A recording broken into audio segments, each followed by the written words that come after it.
Ahoj, tak som opäť tu a mám pre teba ďalšiu super rozprávku. Túto aj množstvo skvelých rozprávok nájdeš na stránke rozprávky.zaujímavé.info. Pomôž nám sa zlepšovať. A prispej malou čiastkou na stránke rozprávky.zaujímavé.info/podpora. Ako sa pletie sveter? Dobrodružstvo červenej vlnky. V mäkučkom prútenom košíku, medzi kopkami všetkých farieb dúhy, sa schovávalo jedno veľké guľaté kopko síto červenej vlny.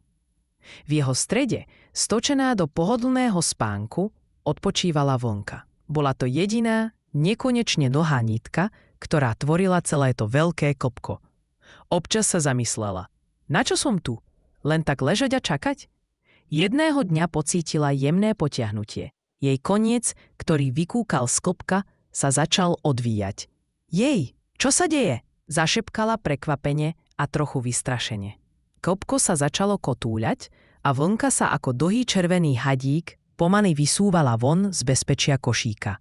Cesta neviedla ďaleko. Zastavila sa pred dvoma obrovskými lesklými a hladkými palicami. Vyzerali ako strieborné veže.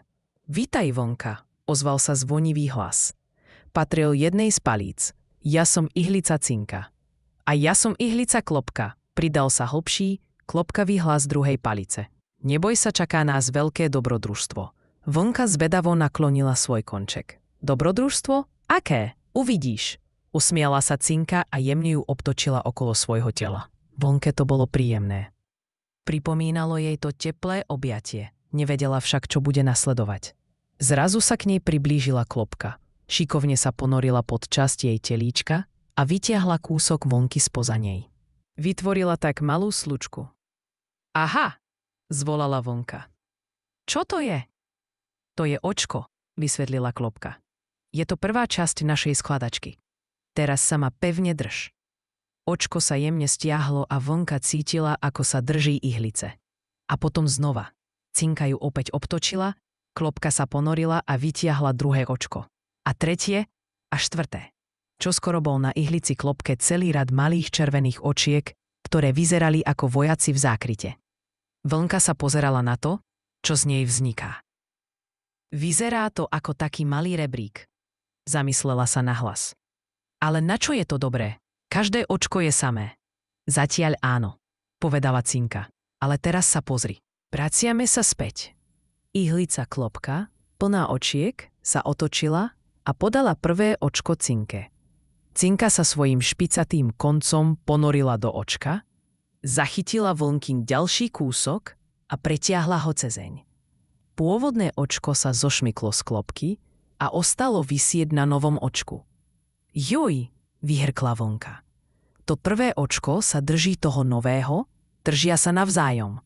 Presne tak, prikývla Cinka s cinknutím. Každé nové očko podá pomocnú ruku tomu pod ním. Je to ako reťaz kamarátov, ktorí sa držia za ruky, aby nikto nespadol. A tak pokračovali. Cink, klop, šuch. A nové očko bolo na svete. Cink, klop, šuch. A ďalšie sa pridalo. Vlnka už nebola len dlhá osamelá nitka. Stávala sa súčasťou niečoho väčšieho. Sledovala, ako sa očká navzájom prepletajú a držia. Jedno drží druhé, druhé tretie a to zas to pod sebou. Čo myslíte, deti? Koľko očiek je už v tomto rade? Zašepkal rozprávač, ktorý sa potichu prizeral. Skúste ich spočítať spolu s vlnkou. Vlnka videla za sebou už nie jeden, ale niekoľko radov. Vznikala z nej hebká, súvislá plocha. Keď sa pohla, celá tá plocha sa pohla s ňou. Natiahla sa a potom sa vrátila späť. Ja som pružná, zasmiala sa veselo. Môžem sa natiahnuť ako gumička. To preto, že očká majú medzi sebou trochu miesta, vysvetlila Klopka. Sú spojené, ale nie sú natlačené úplne natesno. To im dáva slobodu hýbať sa. Spolupráca a sloboda zároveň. To je tajomstvo dobrej pleteniny. Práca pokračovala. Z klopka sa odvíjali ďalšie a ďalšie centimetre vlnky. Zrazu sa však zasekla. Au, čo sa stalo? spýtala sa. Pri odvíjaní sa na nej vytvoril malý uzlík. Vlnka spanikárila. Och, nie som pokazená. Dobrodružstvo sa skončilo. Pokoj, pokoj, upokojovala ju Cinka. To je len malá záhada, nie koniec sveta. Pozrime sa na to spoločne. Ihlice prestali pliesť. Svojimi špičkami sa jemne dotkli uzlíka. Opatrne, ako keď chirurg operuje motýlie krídlo, začali uzlík uvoľňovať. Vidíš? Keď sa nitka zamotá, stačí sa vrátiť kúsok späť a nájsť správnu cestu.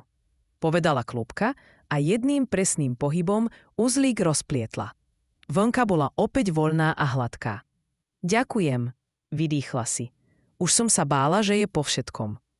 Nikdy nie je po všetkom, usmiala sa Cinka. Vždy existuje spôsob, len ho treba trpezlivo nájsť. Chyby sú len zákruty na ceste, nie slepé uličky. Poučená a odvážnejšia Vlnka sa s chuťou pustila do ďalšej práce.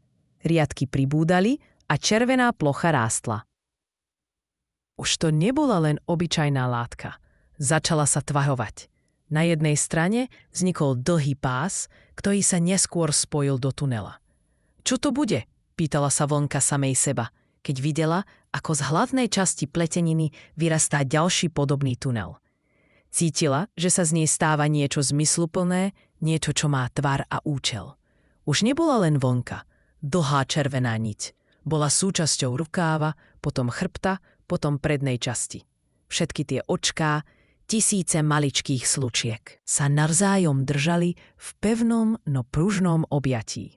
Spolu vytvárali niečo, čo ani jedna slučka sama nikdy nedokáže. Nakoniec sa posledné očko uzavrelo a ihlica Cinka s ihlicou Klopkou sa s posledným cinknutím a klopnutím odpojili. Hotovo, povedali naraz. Vlnka sa pozrela na seba. Už nebola dlhá niť a ani guľaté klopko. Stál pred ňou nádherný, síto-červený svetrík s 2 rukávmi a mäkkým golierom. Bol teplý, hebký a voňal novotou. Ja som sveter, zašepkala Vlnka dojatá a hrdá zároveň. Z jedinej dlhej nite vzniklo toto všetko, pretože sme sa všetci držali spolu. Svetrík ležal na posteli a čakal. Čakal na chlapca menom Adam, ktorý mal stále studené ruky. Keď si ho Adam obliekol, svetrík ho okamžite zahrial. Vlnka, teraz už súčasť veľkého celku, cítila detské teplo a radosť. Každé jedno očko, každá slučka, ktorú s ihlicami vytvorili, teraz plnilo svoju úlohu. Hrialo a chránilo. A tak Vlnka pochopila. Nebola stvorená na to, aby ležala v košíku. Jej dobrodružstvo bolo stať sa súčasťou niečoho úžasného, čo prináša teplo a radosť. Čo myslíte, deti? Keď sa na budúce pozriete na svoj sveter alebo čiapku, skúste nájsť tie malé očká.